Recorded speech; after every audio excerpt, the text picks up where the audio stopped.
AMG հեռուստաընկերության եթերում Ամերիկայի Միացյալ Նահանգներից ես շարունակում եմ մերոնք շարքը։ Այսպես, եթե հիշում եք, առժամանակ առաջ ես մի հաղորդում հարցազրույց ունեցա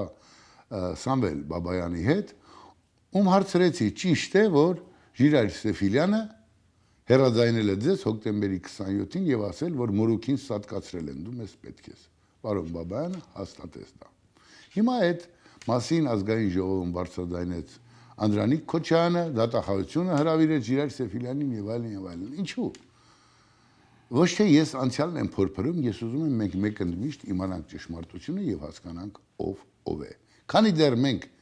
ինքներս մեզ այդ գնահատականը չենք տվել, պատասխան տվողը անպատիժ պատտվում է եւ ասում է, որ այ իմ ժամանակ էսպես էր, ես սենց էի, մենք դեռ շարունակելու ենք վատ իրավիճակում ապրել։ Ըստ այդմ այսօր ցավով հանդիպեցի, բայց հպարտությամբ մեր բոլորի կամ արվեստասեր հասարակության կողմից ճանաչված մի հյուր ունեմ Վաչե Ստեփանյանը, Հայաստանի Հանրապետության ազգային օպերայի թատրոնի այն ժամանակվա փոխտնօրենը եւ ադմինիստրատորը 1994-1999 թվականներին։ Այո։ Պարոն Ստեփանյան, շնորհակալ եմ, որ չմերժեցիք, որ զրուցենք։ Շնորհակալ եմ։ Քանզի ամենամեծ ցավը այդ տարիներին մութ մի անկյուն մնաց, ինչու օպերայի թատրոնը լինելով այդքան հզորագույն ձեռքերում Տիգրան Լևոնյան, Գոհար Գասպարյան, այդտեղ հայտնի երգիչներ, հանկարծ դարձավ թե իշխանության աչքի փուշը, թե ինչ որ խնդիրներ առաջացան Ամերիկա գալու, գնալու, խաբեբայության էսի հետ կապված, ոնց որ թե ժամանակի իշխանությունները կոծկեցին եւ հետո դառը կորուստներ ունեցանք Գոհար Գասպարյան, Տիգրան Լևոնյան, ոչ ավել ոչ պակաս միապուշ էլ գրեց, որ դու էլ գնա նոր սեր արա, այդպես է կարգն աշխարհի, հիշելով Թումանյանի հայտնի անուշի խոսքերը, մի խոսքով տխուր էր, տխուր։ Հիմա ունենք հնարավորություն խոսել այդ թեմայով։ Բարի, ինչ տեղի ունեցավ, էլի շատ հետաքրքիր է։ Բարի, գիտեք, արդեն 25 տարի է անցել եւ երբևէ առիթ չեղավ, որ որևէ ձևով կարողանանք բարձրաձայնել, պատմել, որովհետեւ շատ թյուր կարծիք է մնացել, թե ինչի համար եւ ով արեց այդ ամեն ինչը, թե Հայաստանում եւ թե հենց նույն Ամերիկայի Միացյալ Նահանգներում, Լոս Անջելեսում, որովհետեւ դեպքը տեղի ունեցավ Լոս Անջելեսում։ Նախ ասեմ, որ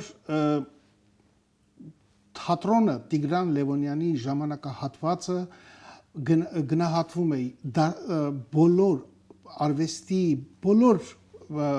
արվեստասերների, թե քննադատների բոլորի կողմից դա համարվում է օպերային թատրոնի վերածննդի ժամանակաշրջան, որովհետև Տիգրան Լևոնյանը երևի թե այն արվեստագետներից էր, որի գեղարվեստական ղեկավար լինելու ժամանակահատվածը թատրոնը նոր շնչով, երրորդ շնչառություն բացառեց։ Եվ գիտեք ինչ, լավ բանը անպայման պետք է ուրիշների կողմից քննադատվի եւ այլն, դա սովորություն նրա կատարած նրա արած ներկայացումները, սկսենք ցուրտումութ տարիներից եւ Հայաստանում որևէ թատրոն չէր աշխատում, իսկ օպերային թատրոնը մոմի լույսի տակ շեդևր ներկայացումներ էր բեմադրում, որոնք որ հետագայում դուրս եկան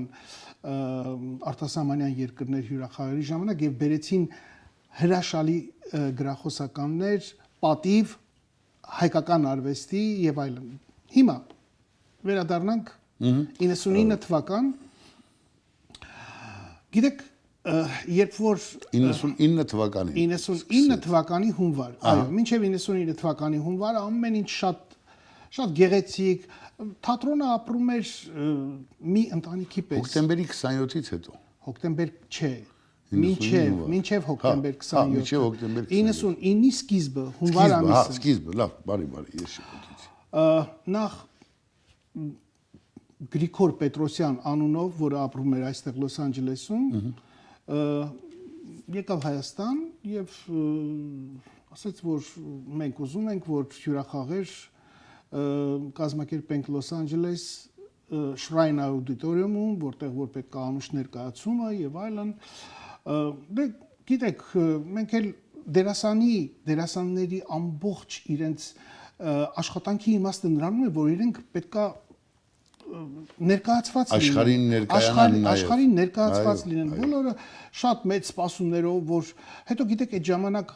ամերիկյան հյուրախաղերը շատ ավելի դժվար էր, չնայած 10 տարի առաջ, դրանից 10 տարի առաջ օպերային թատրոնը նորից հանդես եկավ Լոս Անջելեսում 89 թվականի հունիս ամիսներ։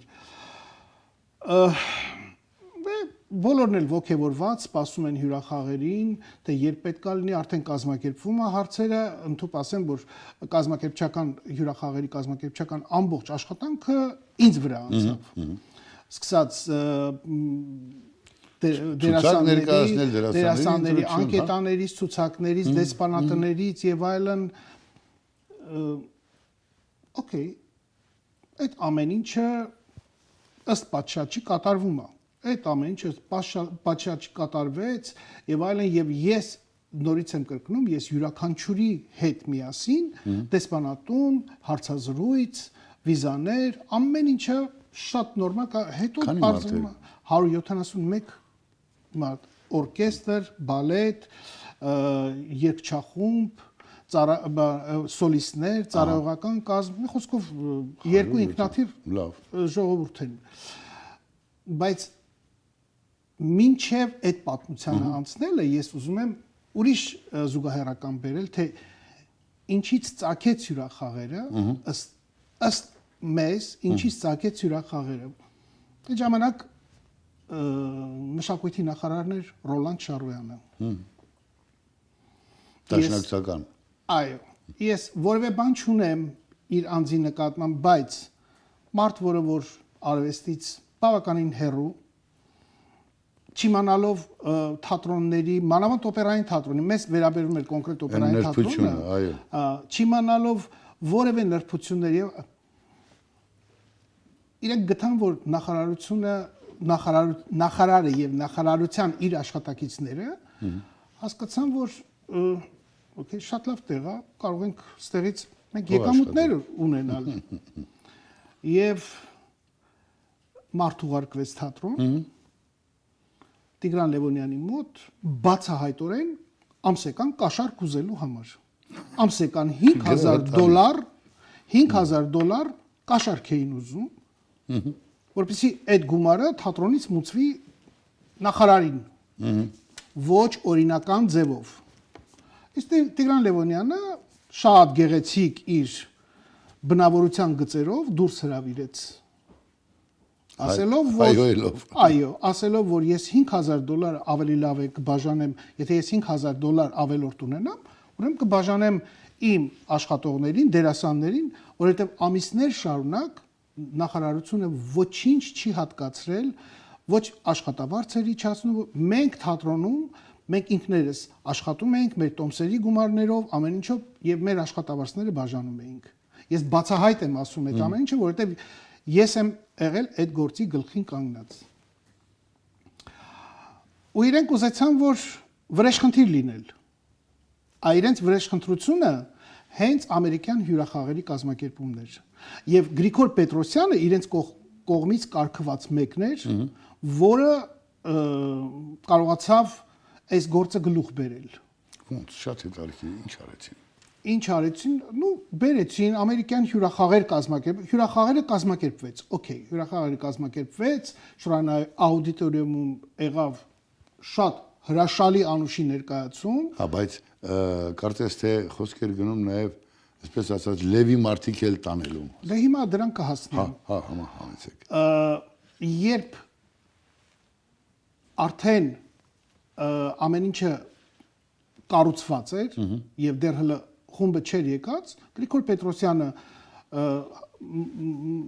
մոտեցավ ասելով, որ նայեք, ես այս ծախսերի տակից չեմ կարող դուրս գալ, պետքա լինեն լևի մարդիկ, լևի ասելով, այսինքն ոչ օպերային թատրոնում աշխատող մարդիկ, որ գան ու չգնան,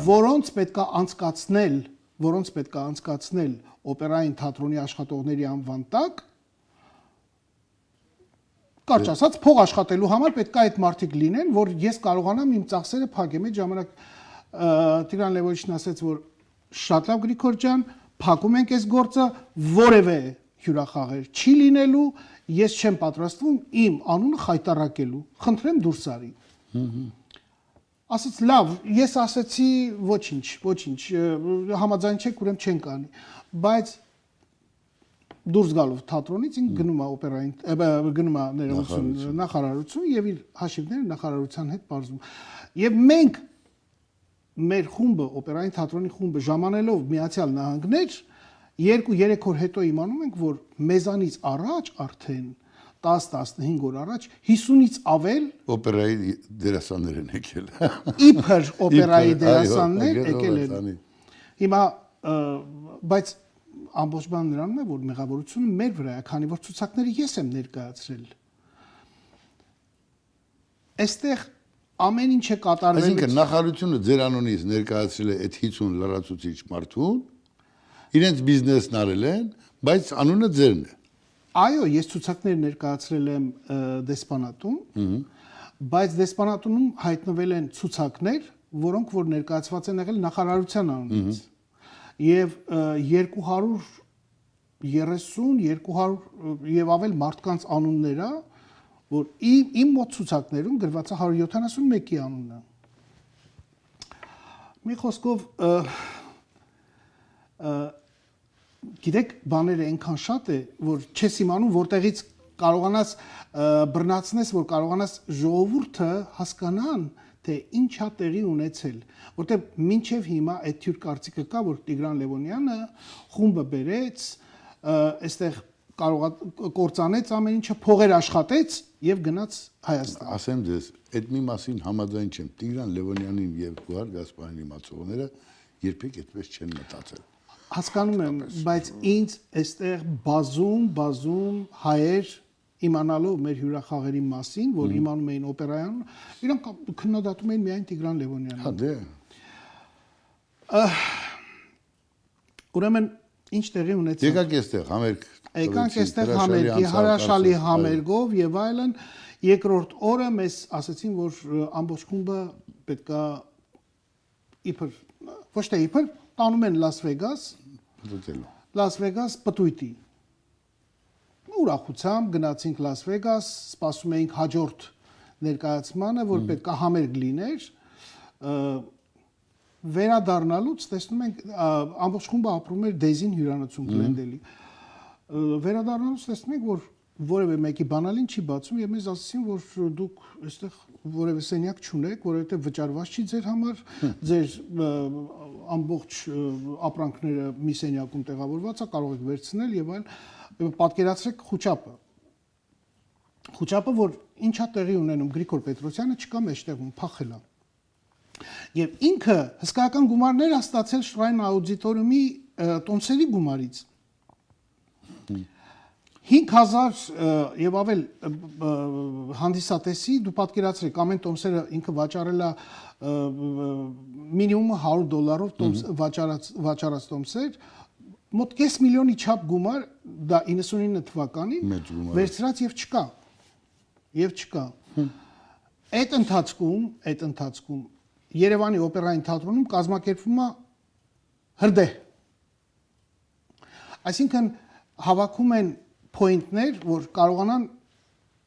թատրոնի տնօրինությանը ինչ որ բանում միշտ մեղադրեն։ Այո։ Մի խոսքով մենք էլի պատվով դուրս եկանք այստեղ, կարողացանք ոնց վերադարձանք, ասեմ, ոնց արեցինք։ Բնականաբար հենց այդ նոր օրը երեկոյան Դեզին հյուրանոցի դիմաց կարծես Հայաստանում կատարվող հանրահավաքներից լիներ, այնքան հայություն էր հավաքվել, լիներ դերասանների, բարեկամներից, ծանոթներից, ընկերներից կամ լսած որևէ մարդկանցից գալիս էին եւ ասում էին գնանք մեր մոտ, բոլոր ժողովրդին ամբողջ տարան տներով, հա, Փառք Աստծո, ես շատ գոհ եմ մեր բոլոր հայրենակիցներից, որ կարողացան օգնել մեզ այդ նեղ պահին։ Տարան իրենց տները։ Հիմա դրան պետք է, որպեսզի նույնիսկ մեր օթանավի տոմսերը հետադարձի օթանավի տոմսերը խապկանքով էր եղած, այդ ամեն ինչը ցուցակներով, Այսինքն հետադարձ տոմսել չկա։ հետադարձի տոմս չկա, այդ ամեն ինչը ցուցակներով մեզ ներկայացված է, որ մենք ունենք տոմսերը, որովհետև կար օրենք, եթե դու չունես հետադարձի տոմս, տուրիստական եկող կամ դու մենք գալիս ենք տուրիստական վիզայի տակ, եկող մարդը եթե հետադարձի տոմս չունի, երկիր չեն թողում։ Դու անպայման պետքա ցույց տայիր քո հետադարձի տոմսը, թե ինչ մանյովրներ արեցին, որպեսզի հետադարձի տոմսերը ամբողջը չեղարկված էր։ Հիմա մենք մնացել ենք դրսում, ոչ հետադարձի տոմս ունենք, ոչ հյուրանոցային համարներ ունենք։ Շտաբ եւ այստեղի հոգեվոր առաջնորդ Վաչե Սրբազանի եւ դեսպանի մասնակցությամբ տեղի ունեցան թելետոն, դրամահավաք տեղի ունեցավ։ Պատկերացրեք 2-3 շաբաթվա ընթացքում հայությունը ամեն մեկը լինի $100,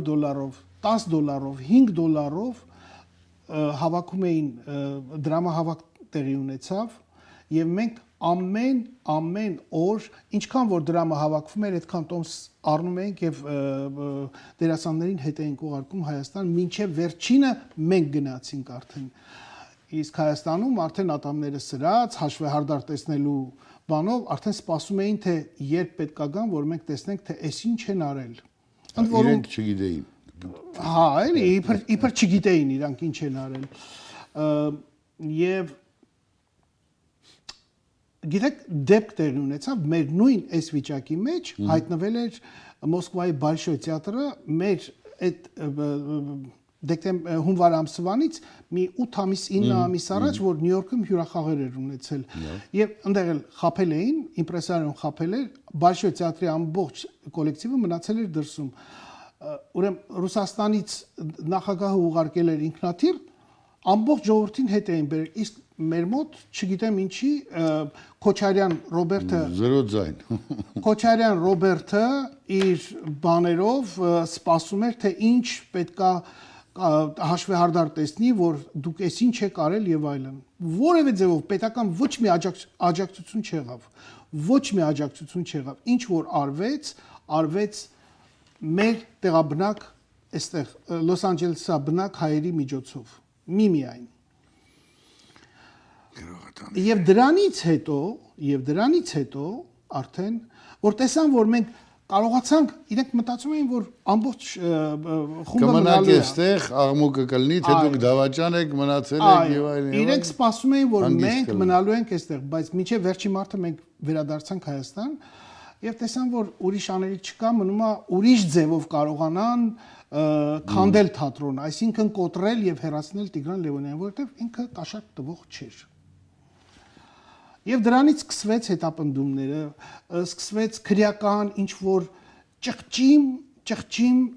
գործեր հարուցվել։ Գործերը հաղթեցիք, թե չէ։ Ինչ եղավ։ Եթե հաղթած չլինեիք, նստած պիտի լինեիք։ Գործերը իբր թե գործերը։ Նայեք, իբր թե գործերը չկար այդ ձևի գործ, բայց ես ձեզ ասեմ, որ այդ գործերով զբաղվող քննիչները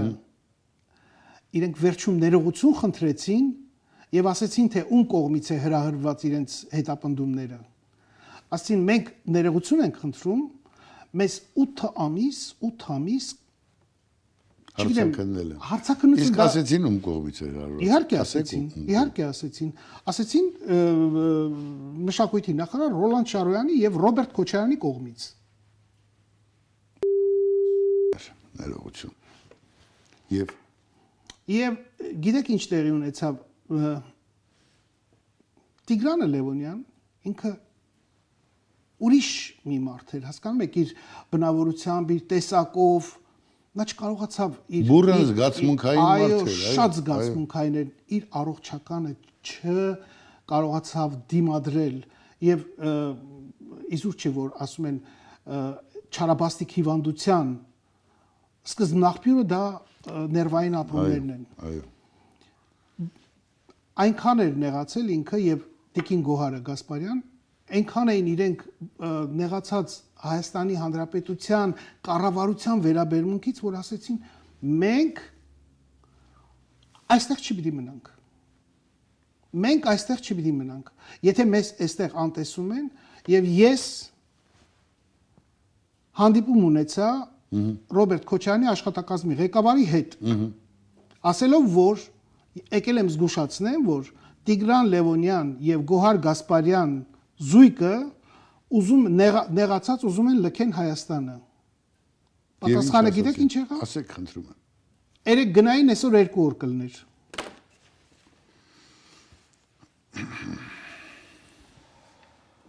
Խոսքով, չգիտեմ, ես ինչ որ ձևով բավարարվեցի, որ կարողացա այս մասին բարձրաձայնել։ Շնորհակալ եմ։ Տեսեք, Ռոբերտ Քոչարյանը $5,000 նախագահի մրցանակ էր շնորհել մի գրողի, ում բանաստեղծության մի երկու տողը բավի, թե ինչին էր տվել։ Տանից հելան 2 քաց, մեկը բոյով, մեկը կարճ գնաց։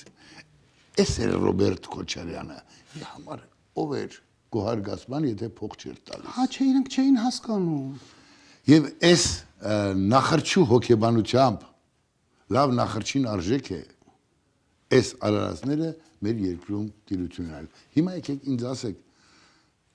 ինչու եկաք այստեղ վերջնական, ինչու տեղափոխվեցիք։ Գիտեք, ես Քանզի ես մեծ ցավ եմ ապրում, ախր դուք գիտակեք։ Գիտեք, մեկ տարվա ընթացքում երբ որ ես լսեցի պատասխանը, որ 3 գնային այսօր 2 օր կլներ։ Ես լսել եմ նաև հայհոյել։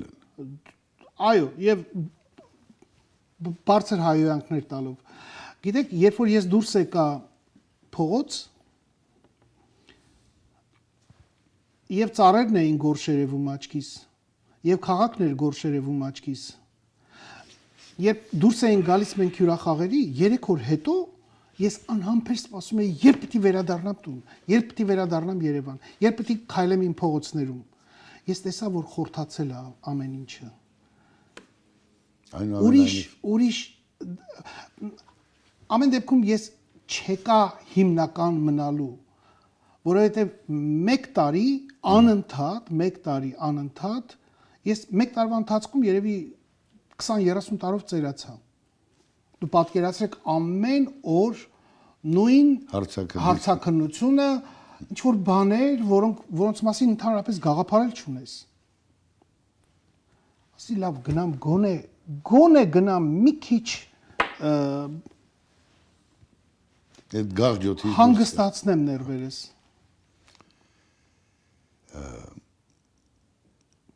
Հիմա այստեղ եք ընտանիքով լավ եք։